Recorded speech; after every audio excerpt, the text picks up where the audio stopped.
Insights into Human Behavior. The World Bank in its latest report, World Development Report 2015, Mind, Society, and Behavior, said that development policies become more effective when combined with insights into human behavior. It further adds that policy decisions informed by behavioral economics can deliver impressive improvements in promoting development and well-being in society. It cites some examples from India in the areas of healthcare and education. Times open defecation dropped 11% from very high levels after a community-led total sanitation (CLTS) program was combined in some chosen villages with the standard approach of subsidies for toilet construction and information on the transmission of diseases. Times the likelihood of default on loans became 3 times less likely with a simple change in the periodicity of meetings between microfinance clients and their repayment groups to weekly rather than monthly. Research showed that boys from backward classes were just as good at solving puzzles as boys from the upper castes when caste identity was not revealed. However, in mixed caste groups, revealing the boys' castes before puzzle-solving sessions created a significant caste gap in achievement, with the boys from backward classes underperforming by 23%, making caste salient to the test takers' invoked identities, which in turn affected performance, as per the report. The report has recommended that the presence of a stereotype can contribute to measured ability differences, which in turn reinforce the stereotype and serve as a basis for exclusion. In a vicious cycle, finding ways to break this cycle could increase the well-being of marginalized individuals enormously. Social norms, culture and development. Economic development depends not only on getting fiscal policy, monetary policy and taxation right, but it is also rooted in human psychology, sociology, culture and norms. In the economics profession, there has been a bit of resistance to this because it is sort of giving ground to the neighboring disciplines. 22 The recent World Development Report, WDR, of 2015 focuses on the behavioral and social foundations of development, and has been very well received. Government documents, generally, hard-nosed, usually, make no mention of the role of social norms and culture in promoting development and economic efficiency.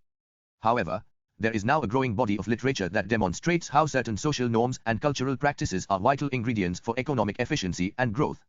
Groups and societies that are known to be honest and trustworthy tend to do better than societies that do not have this reputation. There have been broad cross-country studies and also laboratory experiments that illustrate this. More generally, what is being argued is that a nation's success depends of course on its resources, human capital and economic policies, for instance fiscal and monetary policies, but also on the cultural and social norms that permeate society. Societies that are endowed with personal integrity and trustworthiness have the natural advantage that no third party is required to enforce contracts. For outsiders, the mere knowledge that a particular society is trustworthy is reason to do more business and trade with it. One reason why these social causes of development do not get enough recognition in the literature on economic policy is that the science of how these economics-friendly social qualities are acquired is not yet fully understood. Fortunately, the new discipline of behavioral economics is beginning to give us some insights into the formation of customs and behavior. 23. It is, for instance, known that buildings and office spaces which are cleaner and aesthetically better maintained result in individuals being more honest and desisting corrupt activity. It is almost as if we have a mental inclination not to defile a good ambience through acts of corruption. New York City's notorious high crime was controlled, among other things. Growth, development and happiness. T2.19. By cleaning up the city and removing graffiti from the walls.